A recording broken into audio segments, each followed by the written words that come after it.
বলেছি শাহজালাল এমনি মুজাররিদি শুধুই ঘুমান নাই, যাই নামাজ বিছাইয়া সুরমা নদী পার হয়ে গেছে তিনি।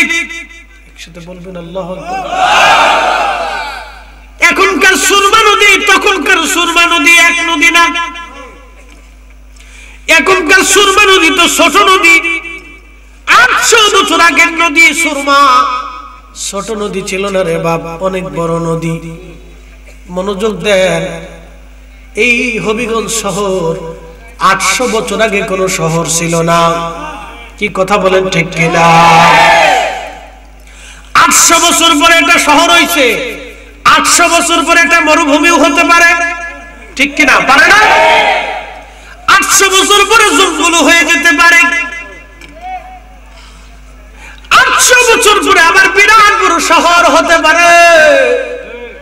কিন্তু সিলেটের জমিন সুরমা নদী 800 বছর আগে ছোট্ট নদী ছিল না, অনেক বড় নদী ছিল।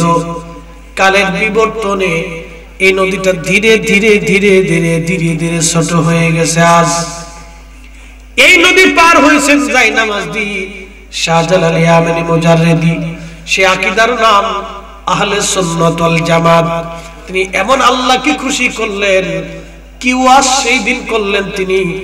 আমরা আজ বাংলাদেশে 60 লক্ষ আলেম যা পারি নাই। 60 লক্ষ আলেম ওয়াজ করি। তাবলীগ জামাতের তাবলীগের ভাইরা, তাবলীগের লোকেরা দেশে দেশে ঘুরে ঘুরে মানুষের নসিহত করে, পীর মাশায়েখরা নসিহত করে, উরুস মাহফিল হয়, ইসালে সোয়াব হয়, সুন্নি সম্মেলন হয়, তাফসীর মাহফিল হয়, মহাসম্মেলন হয়, সালানা জলসা হয়, খতমে বুখারী হয়, মিলাদুন নবীর মাহফিল হয়। কি কথা কোন ঠিক কিনা? এত ওয়াজ নসিহত প্রত্যেক জুমাতে জুমাতে খতিবরা বয়ান করে, তারপরেও কেন মানুষের হেদায়েত হয় না? শাহজালাল কি ওয়াজ করলেন তিনি। তার ওয়াজ শুনে শুনে লক্ষ লক্ষ মানুষ কালেমা পড়লো। একবার জোরে বলা যাবে কি আল্লাহু আকবার? কি ওয়াজ করলেন সেই দিন, কি জবানের প্রয়োজন ছিল সেই দিন। এত বড় সম্মেলন হয়েছিল 800 বছর আগে। এতগুলি মুসলমান মানুষ এক জায়গায় জোগাড় করাও কষ্ট ছিল। তখন তো এত মানুষ ছিল না। ছিল সারা বাংলাদেশের কয়টা মানুষ ছিল 800 বছর আগে? 50 লাখ, বেশি ধরেন 1 কোটি ছিল। 800 বছর আগে 1 কোটি হইব না, 50 লাখ বললাম।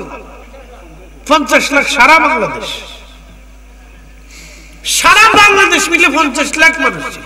এতগুলি মানুষ জমা করা বিরাট কষ্ট ছিল। সেদিন কি ওয়াজ করলেন তিনি হেঁটে হেঁটে, যে উনার সেই ফুয়ুজতে আজও পর্যন্ত এই জমিনের মাটি আল্লাহ খনিজ সম্পদ দিয়ে ভরে রাখছে। আসতে হলো কেন? আরো জোরে সুবহানাল্লাহ।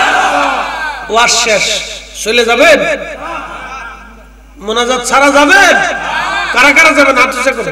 যাইতেন না? আচ্ছা, হাত নামান, যাওয়া লাগতো না। এবার এক শেষ, ওয়াজ শেষ। বাংলাদেশের মাটির নিচে একটা প্লেট আছে, বিজ্ঞানের থিমে এটাকে বলা হয় প্লেট। এই প্লেটটা আজ 400 বছর ধরে ফাটল। এই প্লেটটা 400 বছর ধরে ফেটে রয়েছে। যে কোনো সময় এটা ভূমিকম্প হবে, বড় ধরনের ভূমিকম্প। এই বঙ্গেতে 1000 বছর আগে একটা ভূমিকম্প হয়েছিল। শাহজালাল রহমাতুল্লাহ আলাইহি আসার 200 বছর আগে এই বঙ্গে একটা ভূমিকম্প হয়েছিল। এই ভূমিকম্পে তখন তো বিল্ডিং সিল্ডিং ছিল না, এতটা বুঝে নেই। ভূমিকম্পটা খুব মারাত্মক ছিল। তারও 600 বছর পরে একটা ভূমিকম্প আবার হইল। আজ থেকে 400 বছর আগে একটা ভূমিকম্প হইল। এই ভূমিকম্পে বর্তমান যে সেন্ট মার্টিন দ্বীপ কক্সবাজারে, এটা ছিল সমুদ্রের 3 ফিট নিচে। কিন্তু ওই ভূমিকম্পে এই সেন্ট মার্টিন দ্বীপটা 3 ফিট উপরে চলে আসে। আসতে হলো না, আর একটু জোরে হবে। এই মহা ক্ষমতার মালিক জোরে সারা বাংলাদেশের 18 কোটি মানুষ যদি সেন্ট মার্টিনের নিচে যায় ধাক্কা ধাক্কি করে উঠবো দাববো দাবতো না। এক ভূমিকম্পে সেন্ট মার্টিন দ্বীপ আল্লাহ উঠাই দিয়েছে।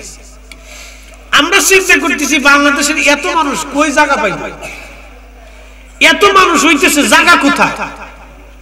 আরেকটা ভূমিকম্প দিয়ে যদি সমুদ্রের ভিতরে বাংলাদেশের মতো আরেকটা দেশ আল্লাহ বাইর করে দেয়, হতে পারে না?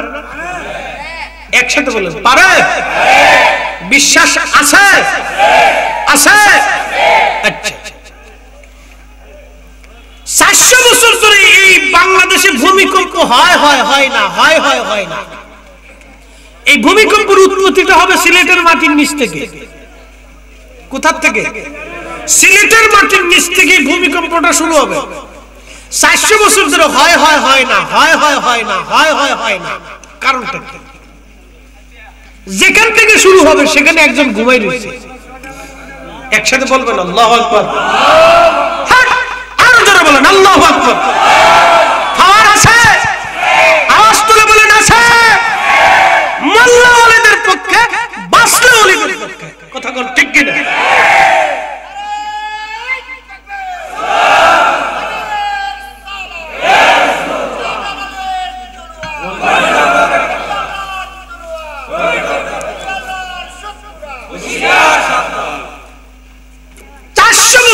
ভূমিকম্প হয় কিন্তু যেখান থেকে হবে সেখানে যিনি ঘুমাই রয়েছে তিনি বেড়া, উপরেও বেড়া নিচেও বেড়া, উপরেও ওলি নিচেও ওলি। কি কথা করে না? উপরেও শাহজালাল নিচেও শাহজালাল, উপরেও নবীর আওলাদ নিচেও নবীর আওলাদ। কি কথা করে ঠিক না? উপরেও ইয়ামানি নিচেও ইয়ামানি। আমার দেশের 200টা মোল্লা উল্লাহ সুল্লাহ অলিদের বিরুদ্ধে লাফাইলে তাতে কি আসা যায়? হ্যাঁ কিছু আসে যায়? এটার নাম কি? বুড়া? এটা বুড়া হইলো কবে? এটা তো ফার্স্টটা এক লোক এসেছে, এটা বুড়া হইলো কবে? আচ্ছা এই বুড়া আঙ্গুল দেখে 200টা মৌলবী সিল্লাপাল্লা করলে ও ওলিদের কিছু আসে যায় না। ওলিদের পক্ষে আসে? জোরে বলেন আসে? আসে? ওয়ার শেষ। এই আমার দিকে তাকা, তোরা তো খুশি, ওয়ার শেষে তো টুপলাটা পাবে। এর লেগে ওরা চিন্তা করে সার রেখে বইরেছে টিভির মতো সাইরেছে আমার দিকে, হুজুর কখন সার তো সারতেছি দাঁড়া, তোকে আজকে পকেট কাটতে হবে। খুব বড় যোগ দেন। আপনাদের এই কত শতাংশে 1 বিঘে জমি হয়? 28। আচ্ছা 28 শতকে কয় মন ধান হয়? 25 মন। মাশাআল্লাহ। এই 25 মন ধান হওয়ার জন্য বীজ ছড়াইতে হয় কয় কেজি?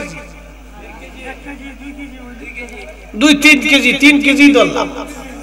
2 কেজি ধানের বীজ ছড়াইলে ধান দেয় 25 মন। ওই মালিকের নাম কি?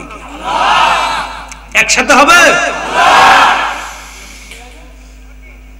ওয়াতারযুকু মান তাশাউ বিগাইরি হিসাব।